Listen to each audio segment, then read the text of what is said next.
What's up YouTube, Clark here doing a quick video for y'all, and this video is going to be on tourniquets, namely the rat's tourniquet. And in this video I'm going to try to be putting out some philosophy of it and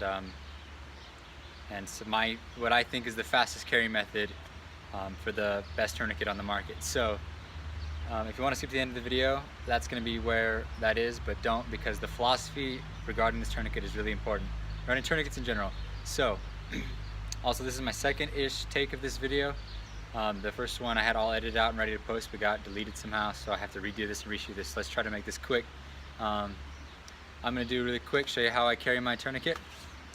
Like this. You might have seen this before from a YouTuber named Lovell, right? Well, his carry method is very similar to mine. In fact, he has the credit. You know, he's the one who came up with it. I just tweaked his carry method slightly. But before we get into it, I know this is going to be hard to see for you guys because it's black on tan pants. I hope you can see it. So I actually have a second tourniquet in my bag right here. This is my day bag, my day carry bag. It's not an EDC pack because it's not on me 100% of the time. And that's what EDC means for those of you out there who wonder. But I have a little glasses, like felt lined glasses case that or pocket on the top here that I don't really keep glasses in. I just keep an extra rats. And this one is in red. So I'll be using that for the remainder of the video for visual purposes. I just keep this coiled up exactly like that. Same thing, same tourniquet, exact same tourniquet. But a couple things before we get into the actual carry method. I want to talk philosophy for a moment and say why a tourniquet, why carry a tourniquet, and then also particularly why the rats. So why would anyone or should anyone consider carrying or carry a tourniquet? And I think that question is an interesting question, and it has a very obvious answer. And I think that the tourniquets save lives. Tourniquets save lives, and in today's social political climate, with the active shooters that are so rampant, it seems, to the media, and how the media is perpetuating in many manners active shooters to continue for media glorification, and they just get a lot of time on air, and that. So aside from my thoughts of how the media perpetuates active shooters, which I think they shouldn't. I think they shouldn't even give them the name or time of day. But with all that happens, that's one portion. But with all that, and then also considering the fact that there is natural disasters all the time, there are accidents, car accidents, building collapse, random things could happen, where this one piece of equipment could save your life or the life of a loved one or the life of a complete stranger. You don't know. But this saves lives. That's its intended purpose, and for what this is, a tourniquet, and this size of tourniquet, and for how much it costs, there is no excuse for anybody not to know how to use a tourniquet and not to have one on them, or have one readily available to them pretty much at all times. In fact, I don't know why they're not carrying these in schools and teaching kids how to tourniquet each other, or teachers how to tourniquet kids, and vice versa. I think that would be a phenomenal thing to do. Rather than, you know, giving your guns away, giving your rights away, because I disagree with that entirely. But also, in regards to keeping your rights, you need to understand the responsibility that follows that. If you want to be a shooter, like a concealed carrier, when I say shooter now, I mean a concealed carrier, you have a bit of responsibility that follows that. You can't just come out there, wave the rights flag, and not understand that there's a whole slew of responsibilities that follow. One of those is, in my mind, that if you're willing and ready and capable to take a life, you should be willing, ready, and capable to save one. And this tourniquet is right there. This is what it's for. So that's kind of my philosophy for that. And this tourniquet, $16. $16 is the MSRP. So you can find them from anywhere from like 13 to 16, and that's pretty much nothing for something that's going to save your life. Like, honestly, any cost is nothing for something that's going to save your life, but $16 is next to nothing. It's something you can just buy and forget about. And it's so simple to use. So I'm going to go over my carry method and a quick demo of how to use it and how I carry it. But yeah, philosophy part's over. Let's get into the meat and potatoes of this video, which is, just kidding, this is the side. The carry method's the side. The philosophy is more important than the actual specific tourniquet. But let's talk about this one and see how you carry it. So for me, I'm gonna pan the camera down so you can see my belt. I get a lot of crap for doing this on YouTube all the time, but you need to be able to see. John Lovell is the guy who came up with this carry method. I tweaked it a little bit, and I'm gonna tell you why. And I apologize if I talk too fast, but I am always racing in my mind. So I just talk really fast is what I was getting at.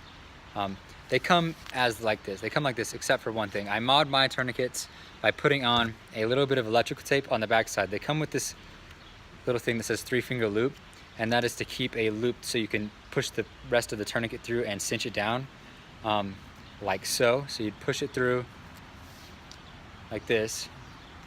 So you have this hanging out, and you can pass it over a limb, an appendage, high as you can go, and then you can start cinching this sucker down, right? But you need the 3-finger loop.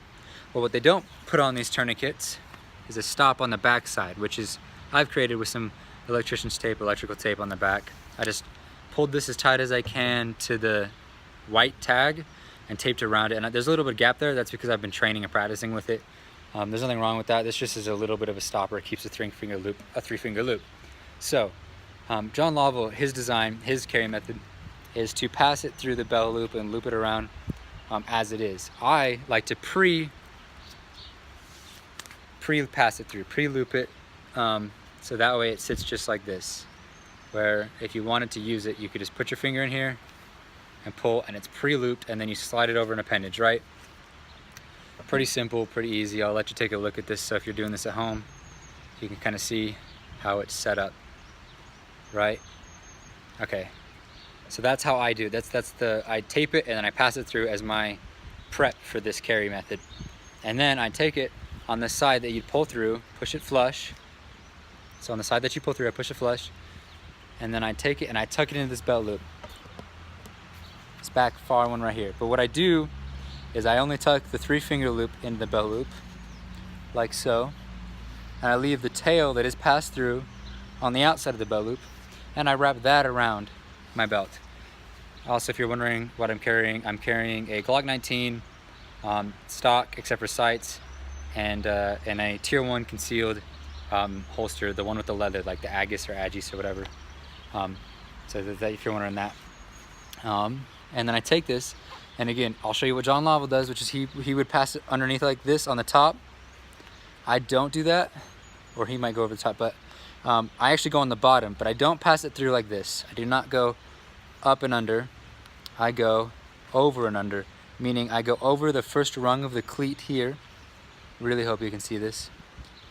And then the tension of the tourniquet itself keeps this tail tucked. It keeps it flush against my body, but even further than that, I'll take the tail, whatever's left, and pass that through my belt loop. Sorry, this is the hardest part, is how it takes a little bit of dexterity. But then it ends up looking right like this. I'll let you take a moment to look.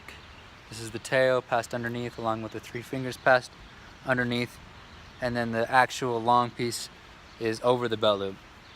And this will ride fairly flush against the body. So it's no more visible than anything else I've got on my belt, right? Super easy, super easy. And the best part is that when you go to get it, it is extremely fast to get to, right? You grab it, pop it, pull the loop, slide it over your appendage, and start cinching that bad boy down, right? Super, super simple, super easy. Couldn't be easier than that. So if you want to see that again, just go and watch part of the video again. Just rewind it. Technology is beautiful that way. Yeah, that's how I carry it. That's why I carry it, why I think everyone should carry it, for the price. And yeah, sorry there's some people across the creek, but buy a tourniquet, learn how to use it. Take care. So I just wanted to add to that one more time. I just want to show how I actually deploy this tourniquet. So I'm going to pan down to my side right here. I have the black one on, so I really hope this works, because I'm only going to do it once. But on John's, he has to pop the actual tail out right here on the top tourniquet, on the top rung of this cleat. Because mine is tucked over and then under and passed through, all I do is create space with this thumb, pinch it, and then yank. and it just deploys immediately, okay? And then, I don't have two hands, but then you just pull on the white tab part, and that's your loop. So I just wanted to show that real quick. I wasn't sure if I didn't think I got that in the video well enough. So thank you for watching. Please like, comment, subscribe, share, and buy a tourniquet.